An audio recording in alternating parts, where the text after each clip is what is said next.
আসসালামু আলাইকুম, সবাই কেমন আছেন? নতুন আরও একটি ডেইলি ব্লগ দেখার জন্য সবাইকে আমন্ত্রণ জানাচ্ছি আমার ইউটিউব চ্যানেল মুক্তা পারভিন ইউএসএ। তো সকাল থেকে আজকে আমি ব্লগটা শুরু করেছি। সকালের একটু হালকা পাতলা নাস্তা করে নিচ্ছি, একটা পরোটা ভেজে নিচ্ছিলাম, রেডি পরোটা। সাথে হচ্ছে আমি পাশের চুলায় চা বসিয়ে দিয়েছি। আজকে লাল চা, আজকে হচ্ছে আমি ক্যানের মিল্ক দিয়ে চা খাবো। তো এই জন্য আমি এখানে পানি বসাই দিছি। তো এখন এই যে একটা ডিম পোস্ট করে নিচ্ছিলাম আমি, একটু উপর দিয়ে কালো জিরা দিয়ে দিলাম। কালো জিরাটা কিন্তু আমাদের স্বাস্থ্যের জন্য খুব ভালো, উপকারী। সো আপনারা কালো জিরাটা খেতে পারেন নিয়মিত, যে কোনোভাবেই হোক খেলে ভালো। তারপরে এই যে একটা ডিম পোস্ট করে নিলাম, চাও হয়ে গেছে আমার। তো এই যে চাটা আমি মগে ঢেলে নিয়েছি। সাথে ছিল হচ্ছে পেঁপে ভাজি। আমার পেঁপে ভাজিটা সবসময় খেতে ভালো লাগে। তারপরে এই যে আমি কিচেনটাকে সুন্দর করে ক্লিন করে নিলাম। বাইরে কিন্তু এখনও অলমোস্ট আলো ভালো করে ওঠেনি। আজকে আমি খুব সকালে ঘুম থেকে উঠেছি, তাই আমি একটু সকালেই ব্রেকফাস্ট করে নিলাম। আর আমার আজকে একটু হাতে অনেক কাজও আছে। তা আমি প্রথমে যে দেখেন আলো হয়ে গেছে, এখন মোটামুটি কিচেন ক্লিন করে আমি একটু রেস্ট নিয়েছিলাম আবার। তো তারপরে যে আমি কিচেনে চলে আসছি আবার।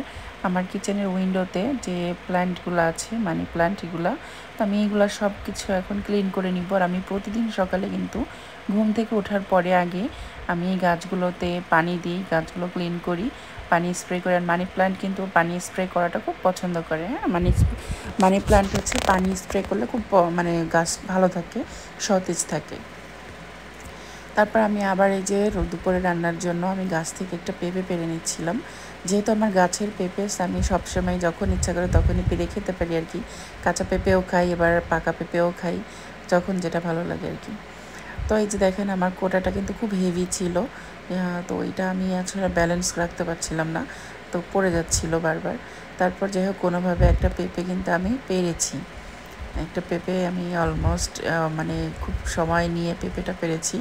তো এই যে এখন এই যে পেঁপেটাকে আমি যেহেতু মাটিতে পড়েছিল, গাছ থেকে পারছি, আমার হাতে তো রাখতে পারি নাই, মাটিতে পড়ে গেছিলো, তো মাটি লেগে গেছে, এই জন্য আমি ভিতরে এনে আগে এটাকে ক্লিন করে নিলাম। পেঁপেটা কিন্তু বেশ সুন্দর, আর একদম কালারটা অনেক ভালো ছিল রান্না করার পর, ভাজি যখন করেছি তারপরও কিন্তু খুব ভালো কালার ছিল। তারপর আমি এই যে কিছু মরিচ ছিল আমার ফ্রিজে, তো ওগুলো ধুয়ে আমি পানি ঝাড়া দিয়ে রেখেছিলাম। এখন এই যে এই জারটা আমি গতকালকে টিজা ম্যাক্স থেকে এনেছি, এটা খুবই ভালো, আমার খুবই হেল্পফুল হয়েছে। আমি এনেছিলামই বিশেষ করে মরিচ রাখার জন্য। তো মরিচটা আমি সবসময় নর্মালি বুটাগুলো ফেলে রাখি, তো আজকে আমার সময় ছিল না, আমি রেখে দিলাম। পরে আমি এক সময় ফ্রি থাকলে তখন আমি বের করে বুটাগুলো ফেলে দিব। তো মরিচগুলো এভাবে রেখে দিলাম ফ্রিজে বক্সে করে।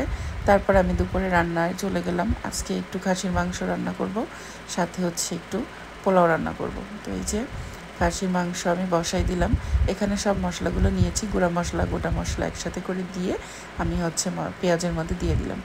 আর এইভাবে আপনি মশলাটা দেওয়ার পরে যখন খাসির মাংসটা এখানে দিয়ে একটু ভেজে নেবেন, খাসির মাংসের যে স্মেলটা থাকে ওইটা কিন্তু আর থাকবে না। দেখেন কত সুন্দর একদম তেলে, মশলায় আর মাংসটা একসাথে করে ভাজা হয়ে যাচ্ছে। তো তারপর এখানে আমি একটু টক দই দিয়েছিলাম, কষাই নিছি। কষাই নিয়ে তারপর আমি ঢাকনা দিয়ে গরম পানি দিয়েছি, একটু 2 কাপ পরিমাণ গরম পানি দিয়ে আমি ঢাকনা দিয়ে ঢেকে দিয়েছি। তো পাশের আরেকটা চুলাতে আমি পোলাও বসিয়ে দিছি। পোলাওটা আমার চালটা অলমোস্ট ভাজা হয়ে গেছে। এখন আমি এখানে লিকুইড মিল্ক অ্যাড করব। পোলাওটা সবসময় মিল্ক দিয়ে রান্না করলে আমার কাছে মনে হয় যে খেতে মজা হয় এবং দেখতে খুব একদম সাদা ধবধবে হয়।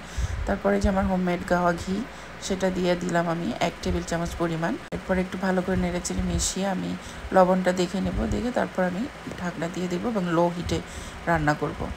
তারপরে যে আমি পোলাওটা দেখেন হয়ে গেছে, মাংসটাও হয়ে গেছে, পোলাওটা একদম ঝরঝরে পারফেক্ট হয়েছে। আর ডেজার্ট হিসেবে আমি রেখেছিলাম হচ্ছে ক্রিস্টাল এই সাবুদানার রসমালাই বা হচ্ছে মিষ্টি যেটাই বলেন। তো এটা খেতে কিন্তু খুব মজা হয়েছিল, খুবই মজা হয়েছিল, আমার তো ভীষণই ভালো লেগেছে। আমি ভেবেছি আরও একবার ভাবতেছি বানাবো। তো আমি যখন বানাবো আপনাদের সাথে আমি ফুল রেসিপিটা শেয়ার করার চেষ্টা করব। তো আমার ভিডিওটা কেমন লেগেছে অবশ্যই কমেন্ট করে জানাবেন, চ্যানেলটি সাবস্ক্রাইব করে পাশেই থাকবেন। ধন্যবাদ সবাইকে।